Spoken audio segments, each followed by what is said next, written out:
we discussed Bali Islands, which is part of Indonesia, and I don't know if we started with Bangladesh or not. Really not. That today we start with Bangladesh. Bangladesh is the second biggest Muslim state, that is east part of India.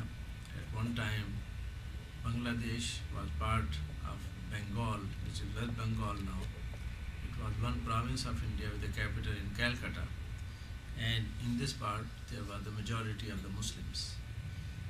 If India was not divided on religious lines, then this state would be a Muslim state, and east of it is Assam. And Assam has a very large Muslim population, and there was historical flow of Bengalis into Assam, and still there is. And it is a dispute whether those people who are there speaking Bengali language are these Bengalis or Bangladeshis, because still in West Bengal there is about 30 or 40% population of Muslims, and certain areas there are pockets which are Muslim majority. And recently Government of India has permitted Aligarh Muslim University to establish a campus in Murshidabad.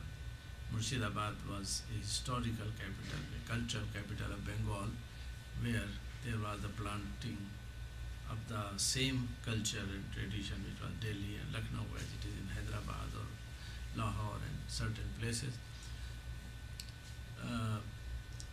1947, 14th August and 15th August, midnight, India was divided into two states, Pakistan and India.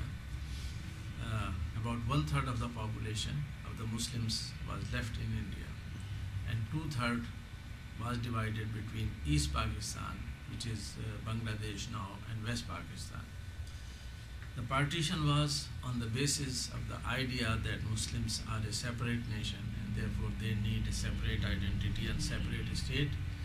And one of the major issues at that time was the Urdu language, because Urdu, which is a kind of creation of Indo-Islamic culture and Hindu-Muslim interaction, and Ganga Jamni Tehzeeb, as we say, is a language which shows the cross culture of India. And therefore many Muslims believed, especially Maulana Abdul Haq, who established Anjuman Taraqi Urdu, that I think it was 1905, that it should be the national language. But of course Hindus which were having awakening, they wanted to have Hindi, and a compromise was that it should be Hindustani, which should be written into Urdu script or Arabic script and Hindi script. Anyway, the partition was made, and Punjab was also divided, and there was a complete transfer of population in Punjab, Muslims going to West Pakistan, and Hindus and Sikhs coming from there, and there was a bloodbath. Anyway, the creation of the Pakistan did not resolve the issue of Muslim minorities, because where the Muslim minorities were in India, whose existence was challenged, they continued to live in India, although the cream of them left for Pakistan, thinking that there is a Muslim homeland and they could contribute there. But the minority which remain in India over a period of time is quite integrated in the Indian system. And in the West Pakistan, those people who went, because there is still a link language, Urdu is still link language in West Pakistan, although it is not a language of any of the groups of Pakistan, that is Punjab and Sindh and Balochistan and Pathans, but it is a link language. And in Bengal, the language was Bengali. And there was a process in Bengal in 19th century, end of 19th century, in which the Bengal Renaissance was taking place, because Calcutta was the capital of the whole India, and Fort William College was established there, which was translating English books into Urdu and Persian Arabic books into English.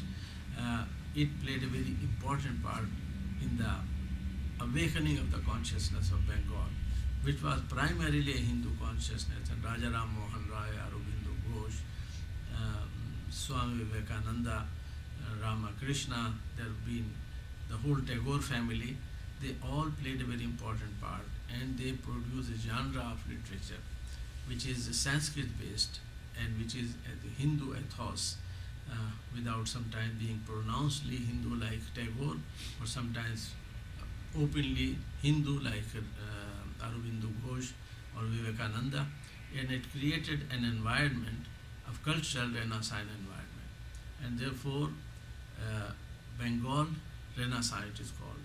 It is also called Indian Renaissance because later political developments of India it influenced them, and the revolutionary movement for the freedom of India started there with the Bengal revolutionaries, of which Maulana Azad himself also was a part. It is also called Indian Renaissance and Bengal Renaissance and Hindu Renaissance.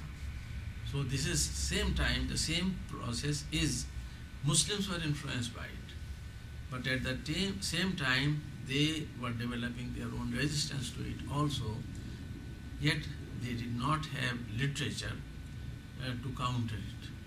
They did not have a tradition, rich tradition to counter it. And this was very comprehensive. It was in literature, it was in religion, it was in dance, it was in drama, it was in film.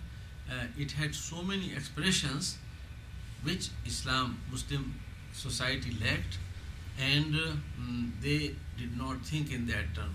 But there was a group among the Bengali Muslims which was also influenced by it, naturally, because it was written in Bengali, because it was rooted into Bengali culture, and it was uplifting in terms of an optimistic look of a future. So I will continue from here. I just gave you the background, what happened there, and the issue in Bangladesh or Muslim Bengal had been, on the one hand, they had the heritage which is in Bengali, and few of them knew Urdu, although they identified with Urdu culture. Some of them, and they said, Amara Bhasha, Urdu. The madrasas are still teaching, otherwise Urdu is eliminated from the horizon of Bangladesh. Urdu is still very prevalent into West Bengal, and there are almost 18 newspapers, Urdu newspapers, and there are hundreds of Urdu schools in West Bengal. So where it was thought that it will die, it is alive and flourishing. Why?